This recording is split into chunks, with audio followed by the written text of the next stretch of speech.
Hello guys, स्वागत है आपका सिटीजन सी चैनल पर। और आज आप देखने वाले हो 2006 में आई underrated French horror thriller Them का ब्रेकडाउन, जिसके राइटर और डायरेक्टर्स हैं डेविड मैरू और सेवियर बैलर्ड। ये मूवी इडन लेक की तरह है, बस फर्क इतना है कि ये बेस्ड है सच्ची घटना पर। वीडियो के एंड में मैं आपको इंटरेस्टिंग फैक्ट्स भी बताऊंगा इस फिल्म से रिलेटेड। तो अब ज्यादा देर ना करते हुए जल्दी से स्टोरी स्टार्ट करते हैं।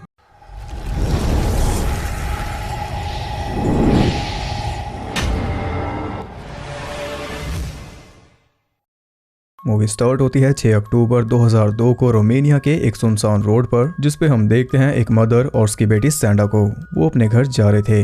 सैंडा काफी एरोगेंट है, वो अपने डैड से बात नहीं करती क्योंकि वो मेकअप में बिजी थी और उस टाइम पर कॉल चार्जेस काफी ज्यादा थे।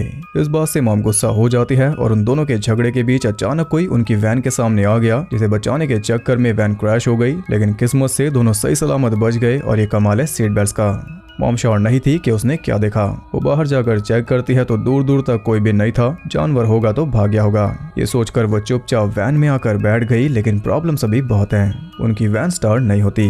तब मॉम बाहर जाकर उसे चेक करने लगी और सैंडा उसका साथ दे रही थी उसके कहने पर वैन को स्टार्ट करके। लेकिन अचानक मॉम की आवाज आना बंद हो गई।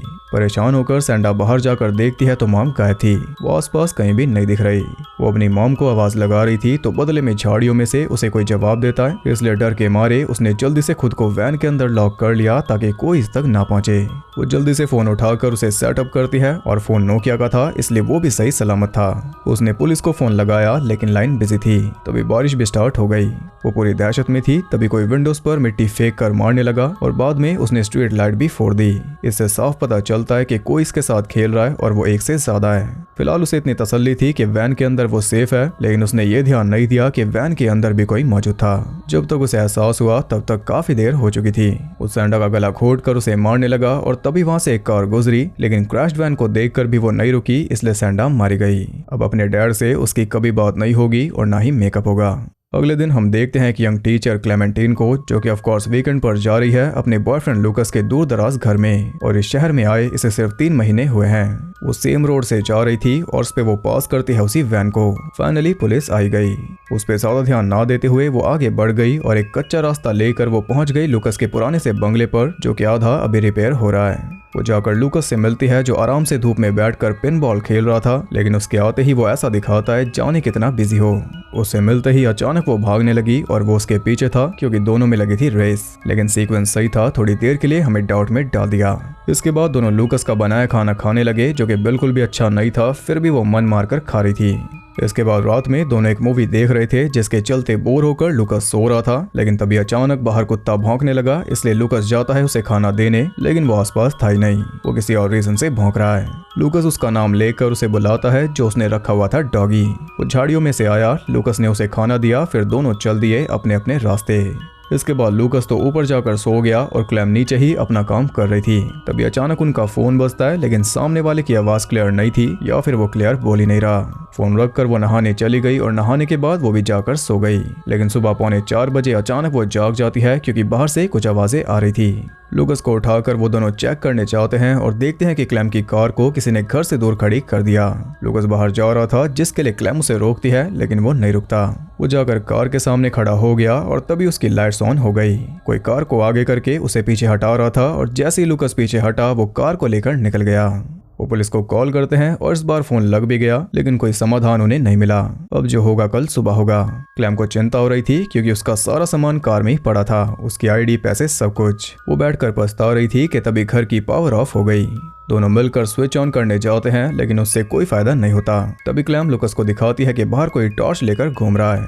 लूकस छुपकर बाहर देखता है, लेकिन अब इसकी कोई जरूरत नहीं है, क्योंकि बाहर जो लोग थे अब वो एग्रेसिव मोड पर आ चुके। वो सभी विंडोज के कवर बाहर से बंद कर रहे थे ताकि घर में पूरी तरह अंधेरा हो जाए, और अब इनका फोन भी काम नहीं कर रहा। दोनों जल्दी से ऊपर वाले रूम में जाकर छुप गए और तब उन्हें एहसास हुआ कि वो लोग उनके घर में एंटर हो चुके। दोनों अभी सोच रहे थे कि क्या करें, तभी अचानक पावर ऑन हो गई, जिससे दोनों के दिल फट जाते। अब छुपकर कुछ भी नहीं होने वाला, इसलिए लूकस अकेला बाहर चेक करने जाता है और उसके जाते ही क्लेम ने रूम लॉक कर लिया। नीचे जाकर वो देखता है कि टीवी ऑन था, जिसे उसने बंद किया, और एक टैब भी चल रही थी। वो उसे बंद करता उससे पहले किसी ने वहां की लाइट ऑफ कर दी और टीवी फिर से ऑन कर दिया, यानी क्लियरली कोई इनके साथ खेल रहा है। लुकस के पास कोई मौजूद था और ऊपर कोई क्लैम के रूम में घुसने का ट्राई कर रहा था, इसलिए उसने हैंडल ही तोड़ दिया। एक होल से वो बाहर झांक रही थी कि तभी वहां से एक नीडल अंदर आई और वो बाल बाल बच गई। इधर लुकस के हाथ में एक पोकर था जिसे वो अपने बचाव में घुमा रहा था, लेकिन उससे टूट गया दरवाजे का कांच, जो कि बाद में उसी की टांग में घुस गया। अब इंजर्ड हालत में किसी तरह वो ऊपर आता है और टाइम रहते क्लैम ने उसे अंदर ले लिया, नहीं तो इसका बचना मुश्किल था। उसे काफी दर्द हो रहा था, इसलिए क्लैम ने वो कांच निकाल कर अपना टॉप उसकी टांग पर बांध दिया जिससे ब्लीडिंग रुक जाए। अब वो सभी दरवाजा तोड़कर अंदर आ रहे थे, इसलिए वो दोनों बाथरूम में जाकर छुप गए, जिसका दरवाजा क्लैम ने ब्लॉक कर दिया। वहां पर एटिक में जाने का रास्ता था, जिसमें जाकर क्लैम बाहर निकलने का रास्ता ढूंढ रही थी, जो कि शायद उसे मिल भी गया, लेकिन तभी वो नोटिस करती है कि वहां उसके अलावा कोई और भी था। वो जल्दी से छुप गई, लेकिन इंट्रूडर ने उसे देख लिया था, इसलिए वो उस रास्ते से बाहर निकलकर पहुंच गई घर की दूसरी साइड जिसमें चल रही है रिपेयरिंग, लेकिन वो वहां भी आ गया। वो क्लैम पर कई सारे वार करता है, लेकिन वो बच जाती है और आखिर में उसने क्लैम को पकड़ लिया, लेकिन उल्टा क्लैम ने ही उसे बालकनी से नीचे फेंक दिया। उसके साथ ही उसे चेक कर रहे थे, जिनमें से एक ऊपर आने लगा, इसलिए क्लैम भागकर फिर से वापस पहुंच गई लुकस के पास। मौके का फायदा उठाकर दोनों घर से बाहर निकल गए और उसे घर में लॉक कर दिया, लेकिन वो जल्दी बाहर निकल जाएगा, इसलिए दोनों भागकर पहुंच गए जंगल में। उन्हें एक फेंस पार करनी थी, जिसे क्लैम ने तो आसानी से कर लिया, लेकिन इंजर्ड होने की वजह से लुकस नहीं कर पाया। अब इसे यहीं पर छुपना होगा और क्लैम को लानी होगी मदद। इतने में इंट्रूडर्स वहां पर आ गए, इसलिए क्लैम भाग गई और लुकस छुप गया। भागते हुए वो नोटिस कर लेती है कि इंट्रूडर्स उसके पीछे ही थे, फिर भी बचते बचाते वो पहुंच गई अपनी कार तक, लेकिन वहां वो पकड़ी गई। इधर लुकस को भी रास्ता मिल गया था और क्लैम की चीख सुनकर वो भी वहां पहुंच गया, लेकिन तब तक वो कार लेकर जा चुके थे और साथ में क्लैम को भी। उनका पीछा करते हुए वो कार तक पहुंच जाता है, लेकिन कार में कोई भी नहीं था। उनमें से एक लुकस की तरफ आ रहा था, इसलिए लुकस ने एक लकड़ी से बीट करके उसे जान से मार डाला और उसका फेस देखकर वो खुद भी परेशान हो गया, क्योंकि वो था एक बच्चा, एक टीनेज बॉय। यानी ये बच्चे हैं जिनके लिए ये सब खेल है। एक मैन होल में से क्लैम की चीख सुनाई दे रही थी, इसलिए लुकस उसमें चला गया। वहाँ सीवर्स में एक बच्चा क्लैम को टॉर्चर कर रहा था और दूसरा उसे रुकने को कह रहा था, लेकिन वो नहीं रुक रहा। तब लुकस ने उसे भी मार डाला, लेकिन इतने में और भी वहाँ आ गए। तब उस दूसरे बच्चे की हेल्प से वो दोनों बाहर निकल ही गए थे कि तभी वो बच्चा पलट गया। क्लैम को ऊपर भेजकर उसने मार मार कर लुकस को नीचे गिरा दिया, जहाँ से उसके साथी उसे ले गए। शायद ये इसका गेम था इन्हें अलग करने का, क्योंकि इंडिविजुअल तंग करने में इन्हें ज्यादा मजा आ रहा है। अब वो पड़ चुका था क्लैम के पीछे, लेकिन इस बार वो खुद ही फंस गया। क्लैम उसे मार देती, तभी वो रोने लगा कि हम बस खेलना चाहते हैं, तुम हमें खेलने क्यों नहीं दे रहे। इससे साफ होता है कि इनके माँ बाप ने इन्हें सही गलत नहीं सिखाया, ना ही कोई लिमिट बताई। इन्हें सच में लग रहा है कि यह सिर्फ एक खेल है और इन्हें छोड़कर बाकी लोग खिलौने। क्लैम ने तरस खाकर उसे छोड़ दिया, लेकिन था वो कमी नहीं, वो बाकियों को बुला रहा था। क्लैम जल्दी से भागती है और फाइनली वो लाइट तक पहुंच गई थी, लेकिन वो रास्ता बंद था। वो एकदम हाईवे पर थी और गाड़ियां भी वहां से गुजर रही थी, लेकिन किसी का ध्यान उस पर नहीं गया। आजादी के इतने पास आकर भी वो नहीं बच पाई, वो उसे घसीट कर ले गए। इसके बाद वो 4 बच्चे, जिनमें एक लड़की भी शामिल है, जंगल से निकलकर आराम से बस में चढ़कर घर के लिए चले गए।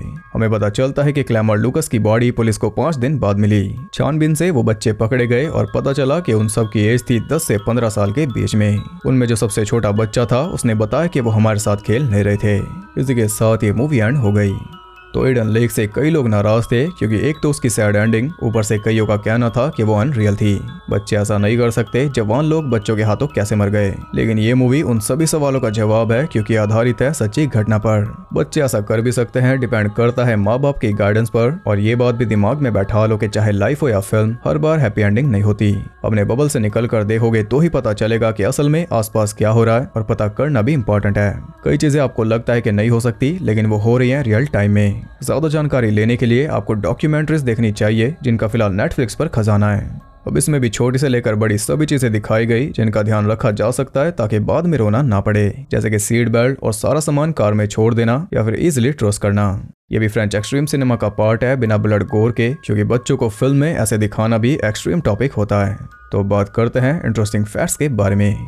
$2.35 मिलियन के बजट में इसने कमाए थे $2.73 मिलियन। जिस सच्ची घटना पर यह मूवी आधारित है, वो हुई थी रोमानिया में, जहां पर एक ऑस्ट्रियन कपल को 3 टीनेजर्स ने उन्हीं के वेकेशन होम में मार दिया था।